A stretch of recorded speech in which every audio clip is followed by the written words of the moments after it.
चुनावी माहौल में बिहार की एक ऐसी सीट है जो राष्ट्रीय स्तर पर चर्चा का विषय बनी हुई है और बिहार की वो सीट है पूर्णिया की। और पूर्णिया से जिसका नाम जुड़ रहा है चर्चा के लिए वो है पप्पू यादव का नाम। दरअसल अपराध और सियासत में बराबरी से नाम जिनका लिया गया वो पप्पू यादव, और वो पप्पू यादव अपनी सियासी पारी को कांग्रेस के मोड़ तक ले आए हैं। उन्होंने अपनी पार्टी जन अधिकार पार्टी का विलय कांग्रेस पार्टी में कर दिया इस उम्मीद के साथ कि पूर्णिया सीट जो उनकी पसंदीदा सीट है, यहां से वो कांग्रेस पार्टी के टिकट पर इस बार का लोकसभा चुनाव लड़ते दिखाई देंगे। लेकिन इसके पहले जो कुछ सियासी घटनाक्रम हुआ था वो उनके आड़े आ गया।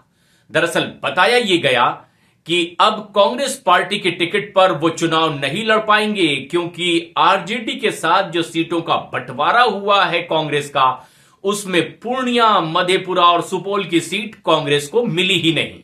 और उधर आरजेडी ने अपना दांव चल दिया और आरजेडी में शामिल हुई बीमा भारती को उन्होंने पार्टी का सिंबल दे दिया, उम्मीदवार बनाकर उसे मैदान में उतार भी दिया।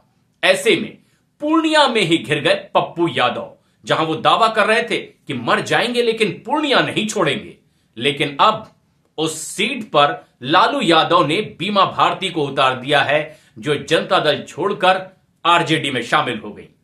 नीतीश के सरकार में मंत्री तक रही थी बीमा भारती।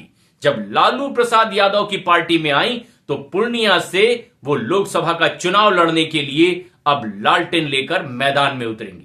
लेकिन खास बात यह कि आखिर ऐसा क्यों हो गया, इसके पीछे का सियासी घटनाक्रम ये जो बताया गया वो ये कि लालू यादव ने पप्पू यादव को सजेस्ट किया था कि अगर उन्हें पार्टी का मर्जर करना ही है तो क्यों ना वो आरजेडी में कर दें और फिर अपनी पसंद की सीट से चुनाव लड़ लें, चाहे पूर्णिया, मधेपुरा या फिर सुपौल की। लेकिन पप्पू यादव ने साफ इनकार कर दिया और लालू यादव को मना कर दिया। लेकिन एक वक्त ऐसा भी था, सियासत के गलियारों में चर्चा यह भी थी कि लालू यादव का सियासी उत्तराधिकारी पप्पू यादव हो सकता है। तो वो आरजेडी के लालू प्रसाद यादव के इतने विश्वस्त और करीबी भी थे। लेकिन एक वक्त ऐसा आया कि पप्पू यादव ने लालू प्रसाद यादव की बात नहीं मानी और कांग्रेस में शामिल हो गए। हालांकि कांग्रेस की सांसद भी रही हैं उनकी पत्नी रंजीत, और ऐसे में क्या यह उसका प्रभाव था, यह खुद पप्पू यादव जानते हैं।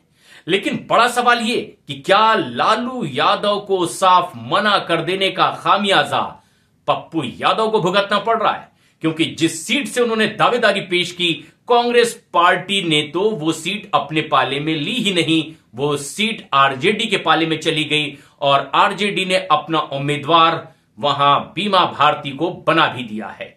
ऐसे में अपने चक्रव्यूह में पप्पू यादव बुरी तरह से फंसते दिखाई दिए।